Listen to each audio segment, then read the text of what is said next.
Trump will never mess with Brazilians again.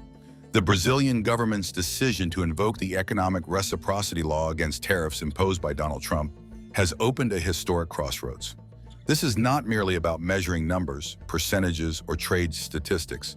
It is about measuring political courage in the face of an empire that for decades has been accustomed to acting without consequence. And here lies the greatness of this moment. Lula did not simply react. He transformed the gesture into a symbol of national independence. This gesture carries risks, yes, but also the opportunity to propose a new economic order. From the standpoint of risks, one must not underestimate the ability of the United States to retaliate. Washington still controls financial flows through the SWIFT system, influences decisions of the IMF, the World Bank, and even the WTO. It can hinder Brazilian exports, pressure multinationals investing in the country, or even fuel internal political instability, as has happened in other Latin American nations that dared to disobey. Recent history shows that resistance to American hegemony comes at a high price. Just remember the fate of leaders like Saddam Hussein or Muammar Gaddafi, who defied Western interests and were crushed. Even though contexts differ, the message Brazil now sends is no less significant. We will not accept submission. On the other hand, the opportunities are equally immense. By responding to U.S. tariffs, Brazil creates space to deepen alliances with emerging powers, especially within the BRICS framework. China, which for years has complained about U.S. protectionism, may see in Brazil's gesture a reinforcement of legitimacy. Russia, increasingly isolated from the West, gains a strategic partner in Latin America willing to face Washington on equal terms. Even India and South Africa, which often seek to balance their positions, may be drawn into a firmer stance in defense of multipolarity. The reason is simple. Brazil's gesture proves that one does not need to be a nuclear superpower to challenge the status quo. It is enough to have strategic clarity, popular backing, and political courage. Brazil's economy, contrary to what some critics predict, may also emerge stronger.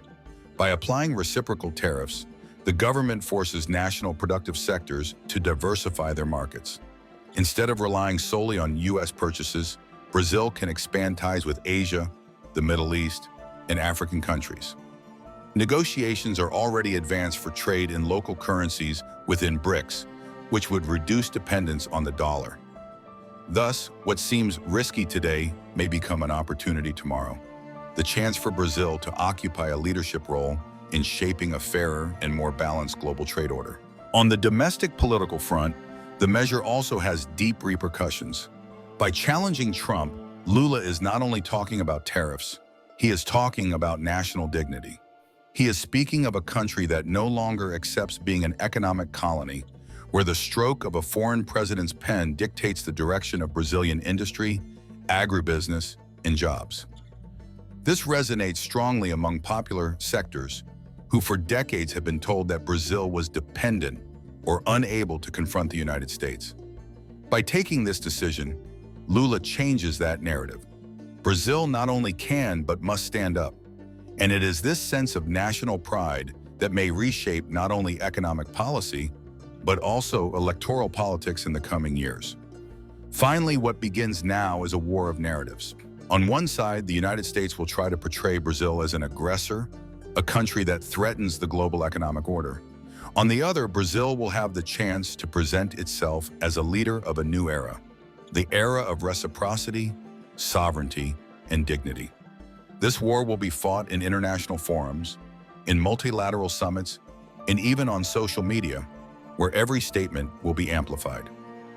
If Lula manages this process skillfully, he can turn a tariff dispute into a historic milestone, comparable to the great geopolitical turning points of the 20th century.